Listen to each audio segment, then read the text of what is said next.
परमेश्वरको महिमा होस्। म तपाईहरुको मित्र र परमेश्वरको दास उमेश रेग्मी फेरि स्वागत गर्छु तपाईलाई वचनको गहिराईमा। योभन्दा पहिलाको एपिसोड रेकर्ड गर्दै गर्दा वचन बोल्दै गर्दा पवित्र आत्माले मसँग कुरा गर्दिनुहुन्थ्यो नेक्स्ट एपिसोड चाहिँ डिप्रेसनको बारेमा बोल्नु भनेर। डिप्रेसन चिन्ता भन्दा जब तपाई मेरो कुरा सुन्नु होला, अब डिप्रेसनको बारेमा संसारले र डाक्टरहरूले पनि सबैको भन्ने तरिका फरक छ, तर परमेश्वरको वचन अनुसार फरक छ डिप्रेसन। ठीक छ, जे मैले भन्दैछु त्यो अरूले भने जस्तो मेल नखाला, तर सुन्नु ध्यान दिएर। डिप्रेसन भनेको चिन्ताबाट सुरु हुन्छ है त, सबैलाई थाहा छ यो। डिप्रेसन चिन्ताबाट सुरु हुन्छ। मेरो कुरा सुन्नु होला ध्यान दिएर।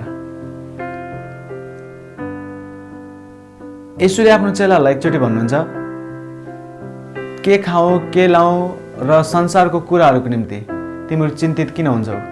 उहाँले भन्नुहुन्छ आकाशको चराचुरुङ्गीहरू पनि चिन्तित हुन्नन्, तिनीहरूले न त धान छर्छन्, न त धान काट्छन्, न कटनी गर्छन्, न केही पनि नगर्दा पनि तिनीहरू चिन्तित नभइकिन हाम्रो पिताले हामीलाई जुटाउनुहुन्छ भनेर ढुक्क भएर उठ्छन् भनी तिमीहरूले त काम गर्छौ, मेहनत गर्छौ, चराचुरुङ्गीहरू भन्दा पनि तिमीहरू बहुमूल्य छौ। तिम्रो पिताको नजरमा त्यति बहुमूल्य छौ चराचुरुङ्गीहरू भन्दा पनि, तर पनि चिन्तित हुन्छौ। र यसले भन्नुहुन्छ चिन्ता गरेर तिमीले आफ्नो जीवनको एक दिन पनि, एक घण्टा पनि आयु बढाउन सक्दैनौ भने तिमीहरू चिन्ता गरेको के फाइदा। उहाँले भन्नुहुन्छ सबभन्दा महत्त्वपूर्ण कुराहरू मध्ये आयु हो, र आयु पनि तिमीले बढाउन सक्दैनौ चिन्ता गरेर भने तिमीले के गर्न सक्छौ चिन्ता गरेर। त्यही भएर यसले भन्नुहुन्छ चिन्ता नगर। ठिक छ, ध्यान दिएर सुन्नु होला। अब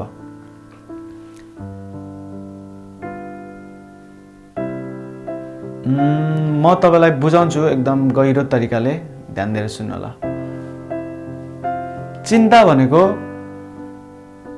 शैतानको एड्रेस हो। कसैले तपाईलाई सोध्यो शैतान कहाँ बस्छ, तपाई वचनमा गहिरो हुँदै जानुभयो, धेरै बुझ्नुभयो तपाईले वचन पनि तपाईले थाहा पाउनुहुन्छ शैतान त्यहाँ बस्छ जहाँ बढी चिन्ता हुन्छ। ध्यान दिनु होला मेरो कुरा। कतिले भन्छन् शैतान बिमारी ठाउँमा बस्छ, कतिले भन्छन् शैतान गरिबी हुने ठाउँमा बस्छ, कतिले भन्छन् शैतान भन्ने बित्तिकै उहाँलाई लाग्छ दुःख पाइरहेको मान्छे, कष्ट, शारीरिक कष्ट या त कुनै बिमारी, कुनै नराम्रो परिस्थितिबाट भएर गइरहेको मान्छेहरू त्यही शैतान बस्छ भनेर कतिले सोच्छन्।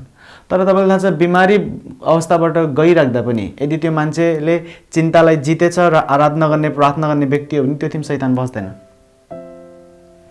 शैतान त्यहाँ बस्छ जहाँ धेरै चिन्ता गरिन्छ। शैतानको एड्रेस डिप्रेसन हो। चिन्ता भन्नाले चिन्ता फिक्री सबैलाई हुन्छ, तर अर्को जब चिन्ता लेभल अर्को लेभलमा पुग्छ डिप्रेसनको लेभलमा, त्यहाँनिर शैतान बस्छ। डिप्रेसन भनेको शैतानको एड्रेस हो, बुझ्दै हुनुहुन्छ। तर स्तुति, आराधना, प्रशंसा जहाँ हुन्छ नि त्यो परमेश्वरको एड्रेस हो। कसैले तपाईलाई सोध्यो भने परमेश्वर कहाँ बस्नुहुन्छ, तपाईले भन्नु परमेश्वर स्तुति प्रशंसामा विराजमान हुनुहुन्छ। यदि मैले डेली स्तुति प्रशंसा गर्छु, डेली आराधना गर्छु भने परमेश्वर मेरो जीवनमा वास गर्नुहुन्छ। बाइबलमा लेखेको छ स्तुति प्रशंसामा विराजमान हुनुहुने परमेश्वर। बाइबलमा के लेखेको छ, यसु परमेश्वर हाम्रो परमेश्वर पिता सिंहासनमा बस्नु भएको छ र सिंहासनमा यस्तो स्वर्गदूतहरू छन् जसले 24 घण्टा हालेलुया हालेलुया हालेलुया भन्दै गाउँछन्। उनीहरूले परमेश्वरको महिमा, मारिएको थुमालाई प्रशंसा, हालेलुया होसन्ना भन्दै, पवित्र पवित्र भन्दै तिनीहरूले 24 घण्टा गीत गाउँछन्, नरोकिकन गाइराख्छन् भनेर लेखेछ। परमेश्वर यस्तो ठाउँमा बस्नुहुन्छ, सिंहासनको वरिपरि मान्छेहरू, स्वर्गदूतहरू यस्तो छन् जसले गाउँछन् सधैँ। परमेश्वर कहाँ विराजमान हुनुहुन्छ, स्तुति प्रशंसा हुने ठाउँमा। परमेश्वर त्यहाँ बास गर्नुहुन्न जहाँ धेरै चिन्ता फिक्री हुन्छ, धेरै कम्प्लेन हुने ठाउँ, धेरै गुनासो गर्ने ठाउँ, त्यहाँ बास गर्नुहुन्न परमेश्वर। तपाई जेल खानामा हुनु, जेलमा पनि परमेश्वर तपाईसँग बास गर्न सक्नुहुन्छ यदि तपाईले चिन्ता फिक्रीलाई विजय गर्नुपर्छ, जित्नुपर्छ भने। तर तपाई महलमा बस्नु, महलमा पनि तपाई चिन्ता फिक्री गर्ने मान्छे हो भने परमेश्वर तपाईसँग बास गर्नुहुन्न त्यहाँ महलमा। बाइबलमा के लेखेको छ, पावलले भन्छन् जेल खानाबाट पत्र लेखेर, प्रभुमा सधैँ आनन्दित हौ। म फेरि पनि भन्दछु प्रभुमा सधैँ आनन्दित हो भन्छ। प्रभुमा सधैँ आनन्दित हुने भनेको जेल खानाबाट लेख्दैछ। अब त्यसले यो एउटा डिसिजन हो, एउटा निर्णय हो। हरेक व्यक्ति जसले साँचो हृदयले स्तुति प्रशंसा गर्छ र यो बाइबलमा लेखेको कुराहरूमाथि भरोसा गर्न जानेछ भने त्यसले चिन्तालाई डिप्रेसनको लेभलमा पुग्न दिन्न। आज धेरै व्यक्तिहरू डिप्रेसनमा छन्, धेरै दुःख कष्ट समस्या अप्ठ्यारो परिस्थिति सबैलाई हुन्छ र त्यो कुराहरूको चिन्ता फिक्री पनि हुन्छ। तर चिन्ता फिक्री अर्को लेभलमा पुगाएर त्यसलाई डिप्रेसन जस्तै एकदम डिप्रेसन भन्दा पनि अर्को लेभलमा कति व्यक्तिहरू पुग्छन् जो पागलपन हुन्छ। चिन्ता फिक्री पछि सुरुमा चिन्ता फिक्री हुन्छ, चिन्ता फिक्री जोलाई पनि हुन्छ। सुन्नु, दुध खान छोडेको बच्चा, अलिअलि कुरा बुझ्ने बच्चादेखि नमर्ने मान्छेसम्म चिन्ता लिन्छन्। जो बच्चा आमाको काखमा छ सधैँभरि दुध खान्छ, दिमाग सिमाग त्यसको खासै खुलेको छैन, संसारिक कुराहरू त्यसले बुझेको छैन, त्यो व्यक्ति चिन्ता फिक्रीमा हुन्न। त्यो मस्त त्यसले दुध खाने काम गर्ने हो, आमाको काखमा बस्ने, त्यसलाई चिन्ता हुँदैन। तर दुध खान छोडेको बच्चा, अलिअलि बुद्धि पलाएको व्यक्तिदेखि लिएर नमर्दासम्म, बुढेसकालसम्म मान्छेलाई चिन्ता हुन्छ। तर चिन्ता संसारमा मान्छेहरूलाई आउँछ, अप्ठ्यारो परिस्थितिहरू आउँछ, तर त्यो चिन्तालाई मान्छेहरूले अर्को लेभलमा लिएर जान्छन् जसलाई डिप्रेसन भन्छ। र त्यो डिप्रेसनलाई पनि अर्को लेभलमा लिएर जान्छन् अनि पागल हुन्छन् मान्छेहरू। कति व्यक्तिहरू दिमागमा चोट लागेर पागल हुन्छन्, एक्सिडेन्ट भयो, टाउकोमा चोट लाग्यो पागल भए। तर कति व्यक्तिहरू चिन्ता गरे, डिप्रेसन गरे र पागल भए। हरेक चिन्तालाई तपाईँले चिन्तामै मार्न सक्नुहुन्छ। चिन्ता आयो त्यसलाई चिन्ताकै लेभलमै त्यसको घाँटी अठाएर मार्न सक्नुहुन्छ। तपाईँले त्यसलाई कुल्चिन सक्नुहुन्छ, सर्पलाई कुल्चे जस्तै। जब तपाईँको स्तुति प्रशंसा गर्ने हृदय हुन्छ, हरेक दिन स्तुति प्रशंसा गर्ने हृदय होस् तपाईँको, चिन्ता फिक्री हुन्छ सबैलाई। अब सुन्नु मेरो कुरा, के गर्नु चिन्ता फिक्रीबाट विजय पाउनको निम्ति?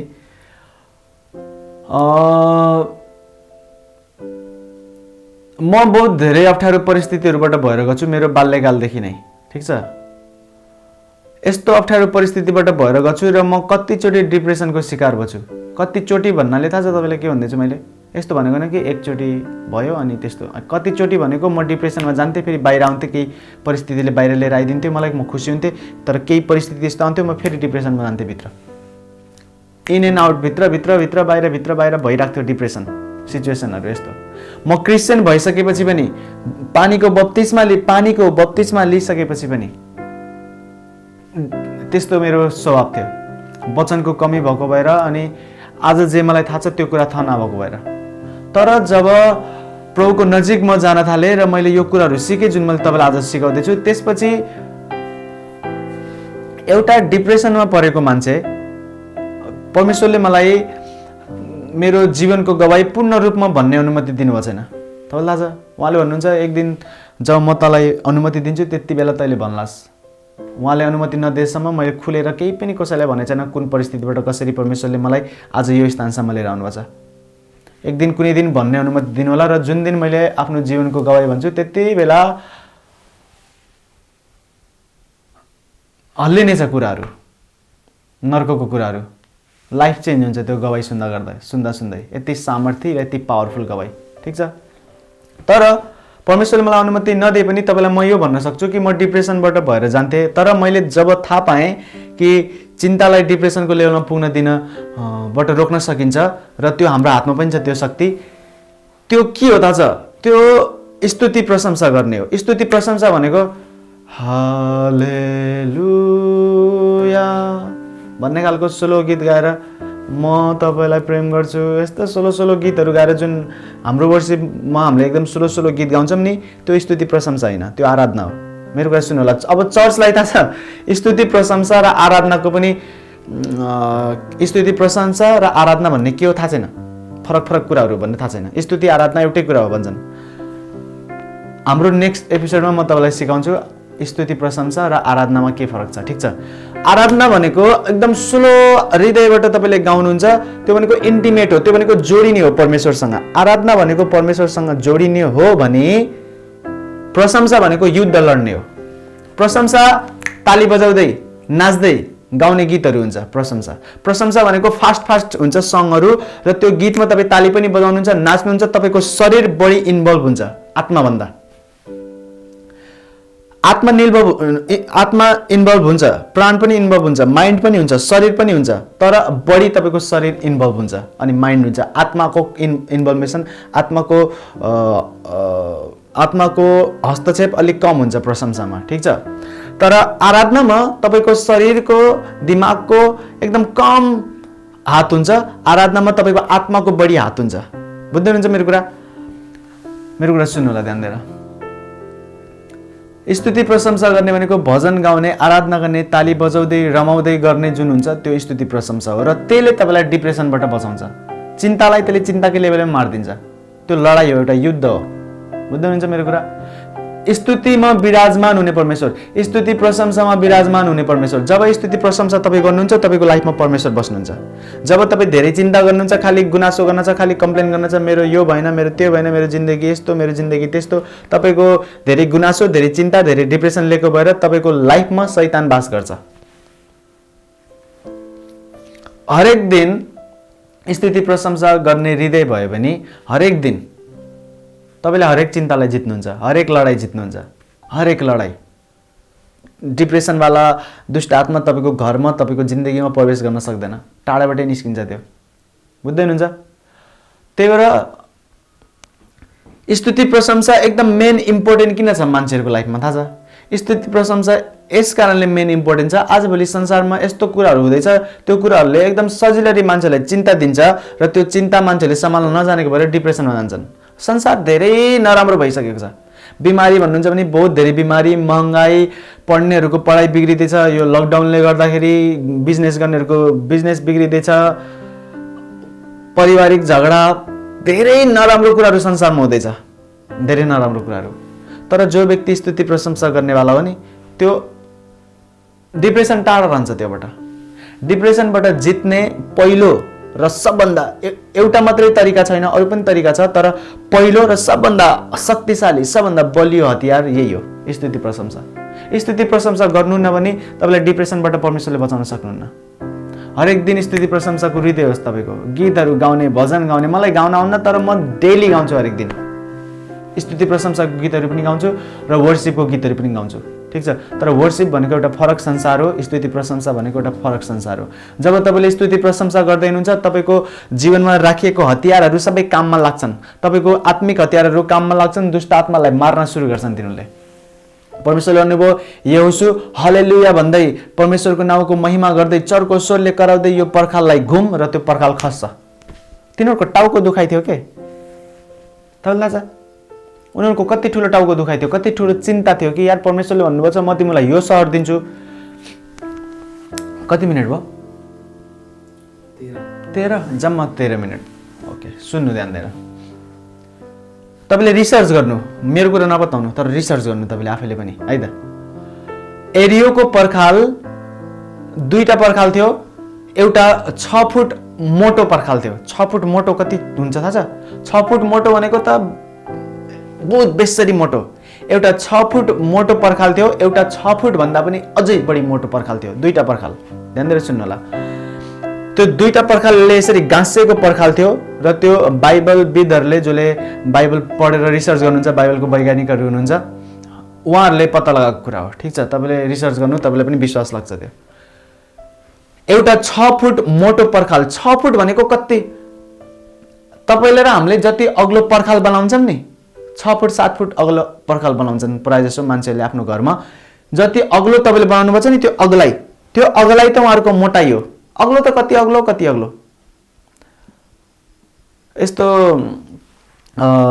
त्यो मैले रिसर्च जब हेरेँ, यस्तो कति 24-25 फुट अग्लो पर्खाल र 6 फुट मोटो पर्खाल, यति मोटो पर्खाल। अब त्यति मोटो पर्खाल, त्यही पनि त्यो यहोशूको पालोमा तिनीहरूले त्यो कसरी भत्काउँछन्? परमेश्वरले भन्नुभयो जाऊ लड र जित्छौ। र जब तिनीहरू हेर्न गए भन्छन् बापरे यत्रो ठुलो पर्खाल त कसरी भत्किन्छ? उनीहरूसँग न छिनी हतौडाले भत्किन्न, त्यो हतौडाले जान्छु, घनले हान्छु, जेसिबी छैन त्यति बेला, डोजर छैन, डोजरले धकालिदिनको लागि केही पनि छैन पुरानो जमानामा। तिनीहरूसँग हुने तरवाल हो, छिनी हतौडा होला, त्यस्तो खालको दाउरा साउराको हतियार होला। न बम छ आज जस्तो कि एउटा बम पड्काइदिन्छु पर्खाल भत्किन्छ। त्यो पर्खाल नि पहाड तोडे जस्तो। अहिलेको पहाड भत्काउनखेरि कति मेहनत लाग्छ र बल्ल बल्ल कस्तो कस्तो हतियारहरू प्रयोग गरेर बम पड्काएर डोजरहरू चलाएर बल्ल बल्ल पहाड भत्काउँछन्। त्यस्तै त्यो पर्खाल थियो तिनीहरूको लागि। यति ठुलो चिन्ताको कुरा, यति ठुलो टाउको दुखाइको कुरा। परमेश्वरले तिमीलाई भन्नुभयो तिमीहरूको चिन्ता बढ्न थाल्यो, टाउको दुख्न थाल्यो, अब यस्तो गर। तिमीहरूको हातको कुरा होइन त्यो चिन्ताबाट छुटकारा पाउने। तिमीले सक्दैनौ, तिमीले मेरो मद्दत लिग। मेरो मद्दत तिम्रो कति बेला आउँछ? त्यति बेला आउँछ जब तिमीहरू त्यो पर्खाल घुम्छौ प्रशंसा गर्दै, चर्को स्वरमा कराउँदै, गाउँदै घुम्छौ। घुमिराख र त्यो मैले भत्काइदिन्छु। अब तपाईँको र मेरो समस्याबाट हामीले कसरी छुटकारा पाउने हो? टाउको दुखाइ जुन समस्याले तपाईँलाई दिएछ नि, त्यही समस्याकै वरिपरि तपाईँले गाउने हो, त्यही समस्याकै परिस्थितिमा गाउने हो, बजाउने हो, आराधना गर्ने हो, कोठामा एक्लै ढोका थुनेर नाच्ने बानी राख्नु परमेश्वरको महिमाको लागि। त्यो टिकटक मात्रै बनाउने होइन। विशेष गरी दिदीबहिनीहरू, क्रिस्चियन दिदीबहिनीहरू खुब राम्रो देखिन्छु भन्नु होला टिकटक बनाएर। मलाई त खासै राम्रो देखिनुहुन्न तपाईँ, साँच्चै मजाक गरेको होइन।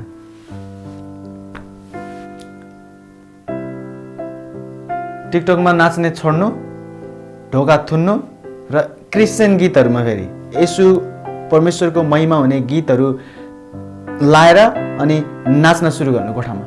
डिप्रेसन आउँदै आउन, मैले मजाक गरेको होइन। चिन्ता फिक्री आउँछ, जसरी पनि आउँछ चिन्ता फिक्री, कष्ट जसरी पनि आउँछ। तर त्यो कष्ट, त्यो चिन्ता फिक्रीले डिप्रेसनको रूप लिन्न यदि प्रशंसा गर्नुहुन्छ भने। परमेश्वर विराजमान हुनुहुन्छ, बुझ्दै हुनुहुन्छ?